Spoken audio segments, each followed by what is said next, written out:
I'm Emma, and I've been working as a hairstylist for 6 years. I'm passionate about my craft. I enjoy shaping, cutting, and coloring hair. It's like being an artist with every head as my canvas. But beyond styling hair, my dream is to own a beauty salon. Not just any salon, but a place where people can come not only to enhance their appearance but also to uplift their spirits. I met Tom at a friend's party. He was different, kind, funny, and had this calm about him that just drew me in. He's 10 years older, works at a bank, and honestly, he's been my rock since day one. I'm Emma, and I've been working as a hairstylist for 6 years. I'm passionate about my craft. I enjoy shaping, cutting, and coloring hair. It's like being an artist with every head as my canvas. But beyond styling hair, my dream is to own a beauty salon. Not just any salon, but a place where people can come not only to enhance their appearance but also to uplift their spirits. I met Tom at a friend's party. He was different, kind, funny, and had this calm about him that just drew me in. He's 10 years older, works at a bank, and honestly, he's been my rock since day one. We hit it off but took our sweet time getting serious. Marriage wasn't a race for us, it was more about enjoying the journey together. Before we tied the knot, I got to meet his parents. His dad was a gem, easy to talk to, and always had interesting stories. But his mom, Linda, that's a whole different story. From the get-go, I could tell she wasn't keen on me. I tried though, really tried to get on her good side. One day, after a particularly long day at the salon, I came home to Tom.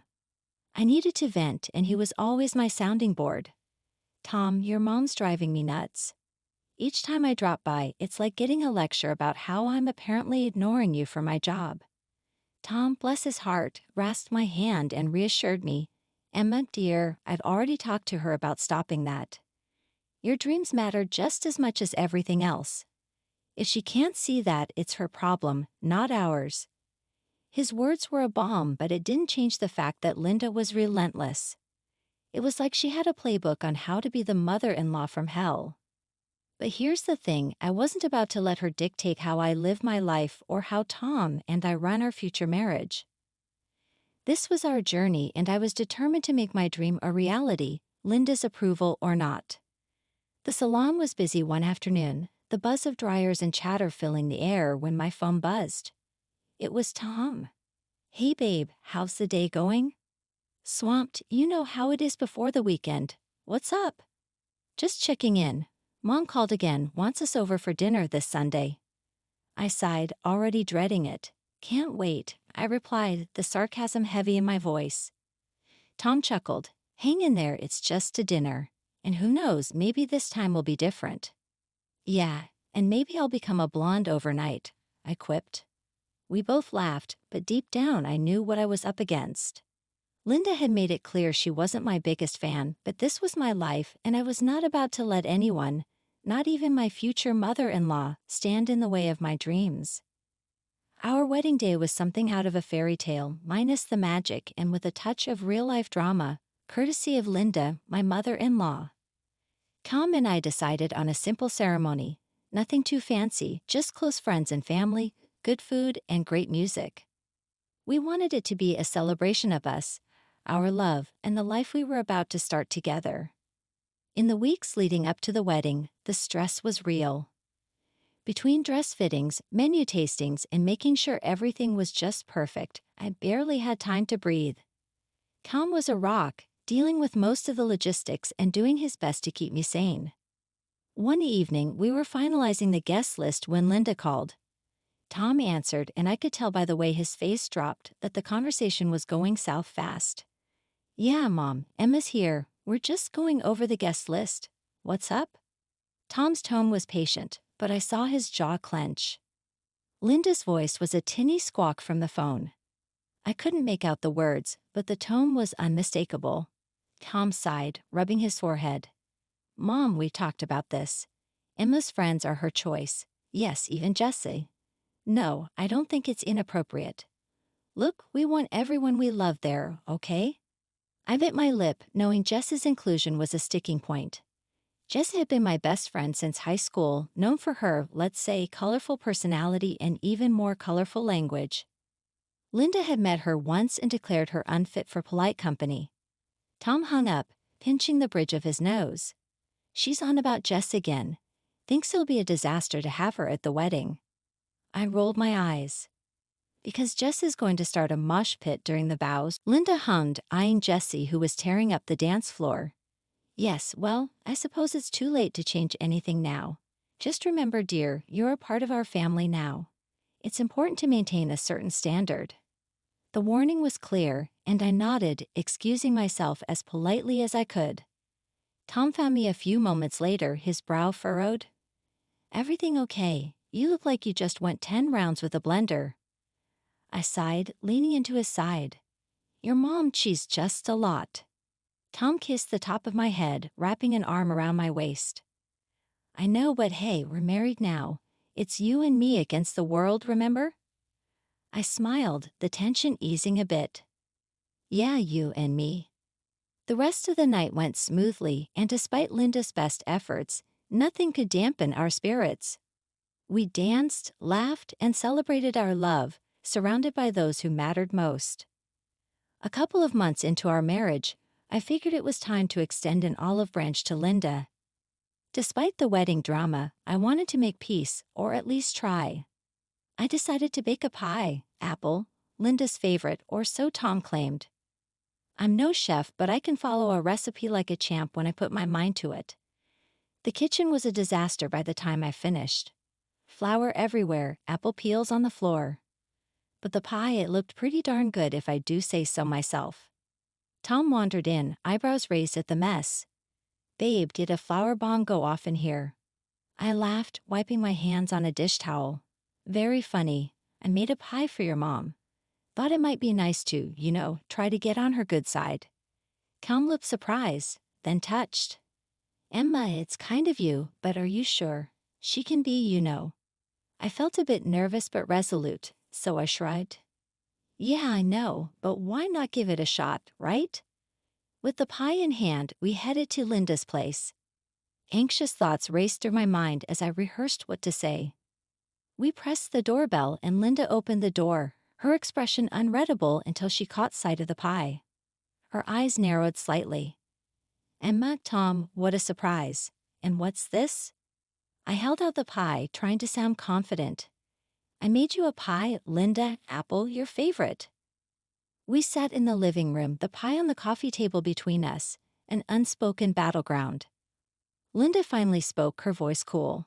It was very thoughtful of you, Emma. I must say, I'm surprised you found the time to bake, what with all your work. Her tone had that familiar sting, but I was determined to keep things light. Yeah, well, I wanted to do something nice. Thought it might be a good way to, spend some time together. Linda nodded, but there was a skepticism in her eyes that made my stomach twist. She excused herself to get plates and came back with a knife. She cut into the pie and paused. Then, without a word, she scooped up the pie and dumped it in the trash. My mouth fell open, shock and anger battling for dominance.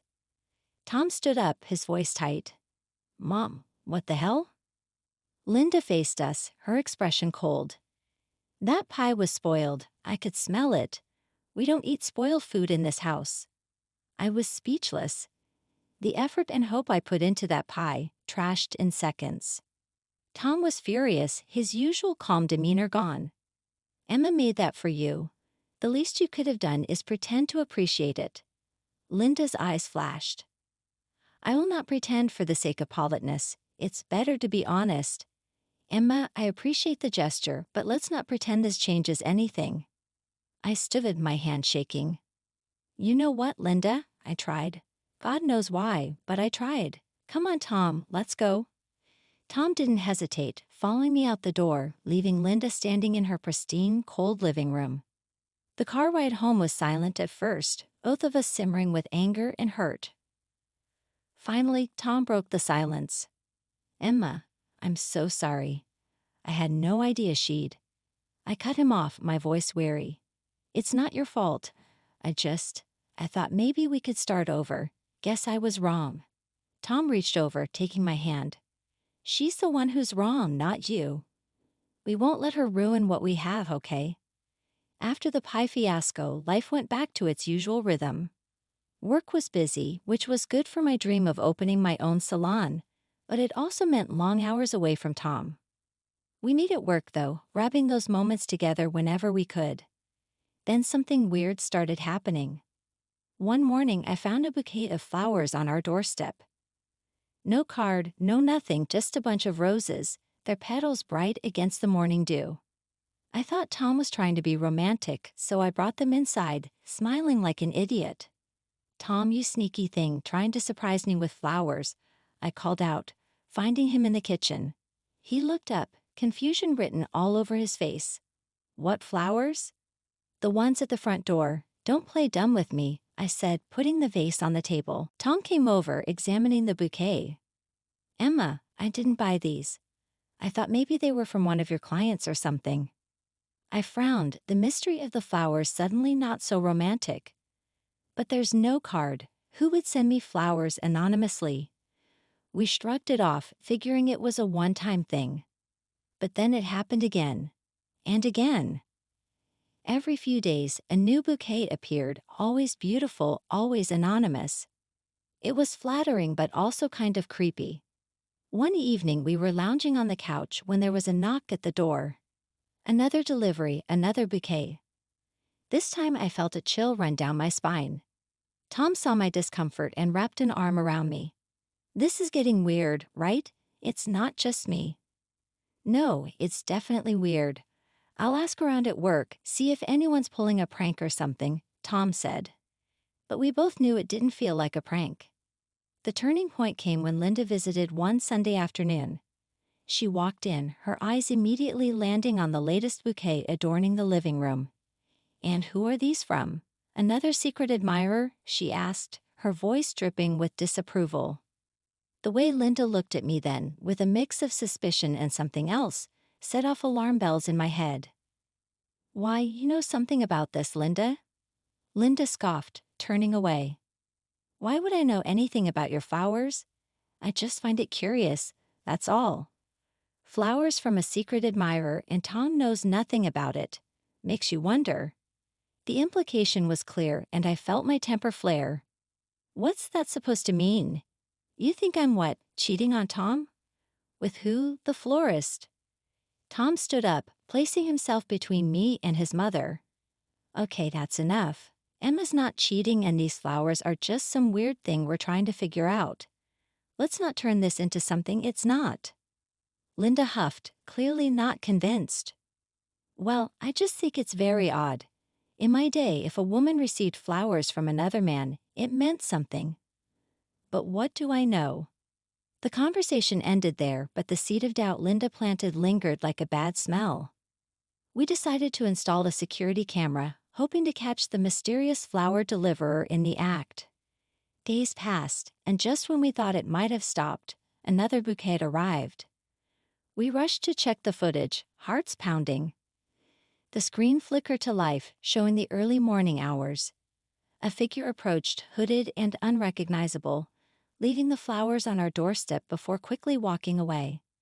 The quality was too grainy to make out a face, but the build looked familiar. Tom and I watched in silence, the same thought crossing our minds. Couldn't it really be Linda? Was she going to such lengths just to stir trouble between us? After catching the hooded figure on our new security camera, Tom and I were on edge. The flowers were one thing, but the thought of Linda, or anyone really, sneaking around our house was downright creepy. We needed more evidence before confronting anyone, especially since accusing your mother of such bizarre behavior wasn't exactly an everyday conversation.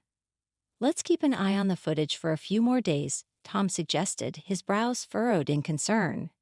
"If it's really Mom, we need to be sure. Plus, we need to figure out what to say. This is just nuts." I nodded, feeling a mix of anxiety and anger. "Yeah, but what's the end game here? If it is Linda, what's she trying to do? Scare me? Break us up?" Tom sighed, running a hand through his hair.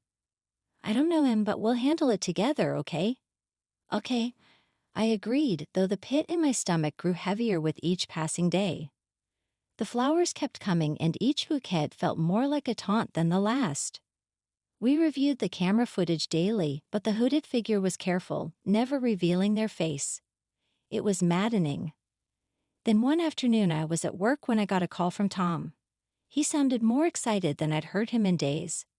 "Emma, you're not going to believe this. I was reviewing the footage from this morning and guess who showed up?" "Who?" I asked, my heart racing. "Mom." Clear as day.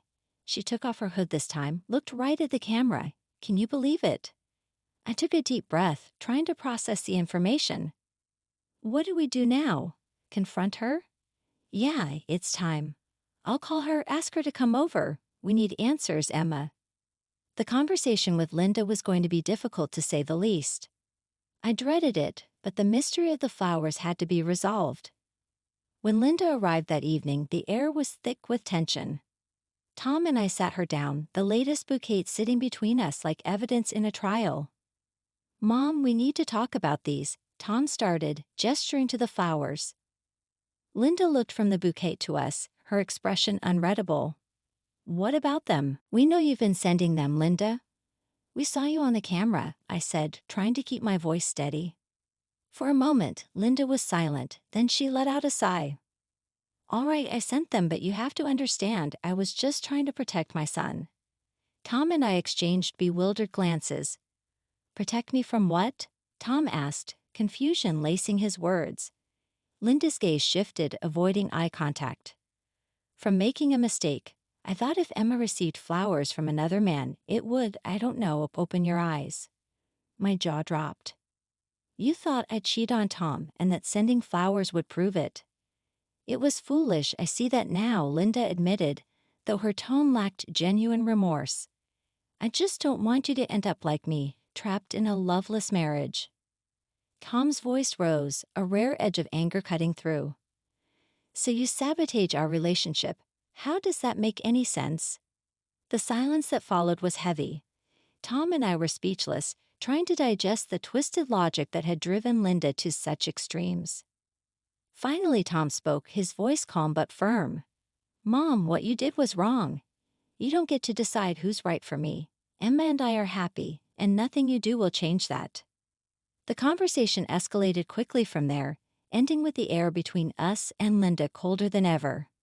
Linda's actions had crossed a line, one that couldn't easily be erased. So Tom and I made a tough decision. We stopped communicating with her, cutting off ties to protect our peace. It was a hard choice, especially for Tom, but necessary. So there we were, me and Tom, with a little one on the way. I was thrilled, absolutely ecstatic, and figured, why not spread the happiness to Linda?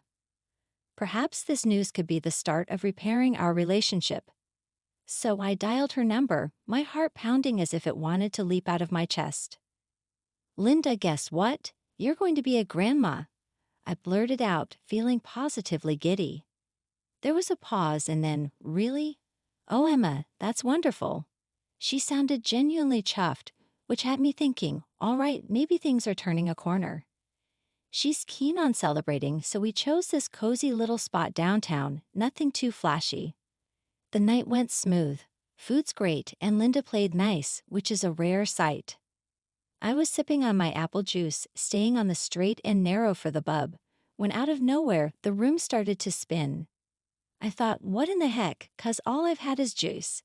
I said it out loud, I feel dizzy, like I've knocked back a few, hoping it's just me being paranoid.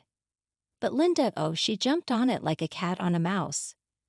"Drinking while pregnant, Emma? That's just reckless." Tom's face fell. He grabbed my glass, sniffed it, and his eyes went wide. "This ain't just juice." We called the waiter over, asked him to check the cameras 'cause something's fishy. The footage, clear as day, showed Linda spiking something into my drink while we were out. The road that followed was epic. Tom was fuming, I turned red, and Linda tried to spin some yarn about teaching me a lesson. "That's it," I told Tom. "I can't do this no more. She's out." Tom nodded, all serious. "Yeah, no more.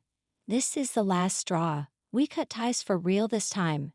No more chances, no more let's fix things." It was tough on Tom, but we had our little one to think about. We were done playing Linda's twisted games. Life's been a roller coaster, you know? Right when my little boy Jamie came into this world, we had to say goodbye to my father-in-law. It was a mix of happy tears for Jamie and sad ones for George. Then, out of nowhere, Linda, who's always been like a thorn in my side, calls up. She's all soft and sniffly, wanting to see Jamie.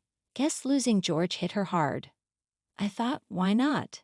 Maybe it's time to smooth things over for Jamie's sake. All right, Linda, let's try and make things right, I told her, figuring maybe we could finally get past our rough history. The first time Linda met Jamie, it was like watching ice melt. She was all over him with toys and cuddles.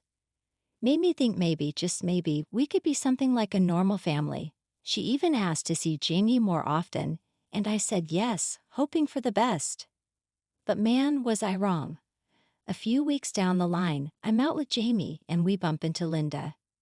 Figured I'd dash into a store real quick and asked her to watch Jamie. Came back and my heart just dropped. No Linda, no Jamie, no nothing. Panic hit me like a truck. I tried calling her, no answer. I called Tom, nearly choking on my words. Tom, she's gone, took Jamie. I just can't find them. Tom was all calm and businesslike. Hang tight, Emma, I'm coming. Get the cops over now. Before I could even think straight, Linda's back, minus Jamie. She hits me with, you ain't fit to be a mom. I gave him to someone better. My world stopped, but then the cops showed up, thanks to someone who saw the whole mess. They got Linda spewing nonsense and blaming me for everything under the sun. Turns out Jamie was just a couple yards over, safe and sound. Relief washed over me, but so did anger. The cops took Linda away, and when Tom showed up, we just held on to Jamie like he was our lifeline. After all that, it was clear as day we had to cut Linda out for good. No more chances. It hurt, sure, especially for Tom, but we had Jamie to think about. After all the chaos, it was clear Linda needed help more than we could give her. Her actions, especially with Jamie, were way off, scaring the life out of us. So me and Tom pushed hard for her to get checked out by professionals. It wasn't easy convincing her or ourselves, but we knew it was the only way forward. The doctors did their thing and the verdict came back. Linda was struggling with some serious mental health issues. Hearing it was a mixed bag of relief and sadness. Relief because finally there was an explanation for all the madness, and sadness because, well, it was Linda at the end of the day. They recommended a place where she could get the right treatment, a spot where she'd be looked after properly. It was tough seeing her go there, but it gave us a bit of peace knowing she was in good hands.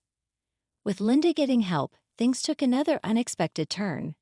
Turns out she received an inheritance from her late husband, and with her not being able to handle her affairs, it all went to Tom. Emma, we can use this to do something good, something right. What about your dream, the salon you've always wanted? He said, his eyes all lit up with the idea. We found a spot, not too big, cozy-like, and started the ball rolling on setting up the salon. It was hard work picking out everything from the chairs to the mirrors, but man, was it exciting. We named it New Beginnings because that's what it was for us, a fresh start, a chance to build new memories, to leave the past where it belonged.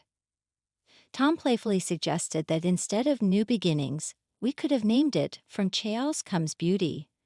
But the name New Beginnings stuck, and looking back, it's amazing to see the journey we've been on. We went from nearly falling apart to standing united, crafting our own future.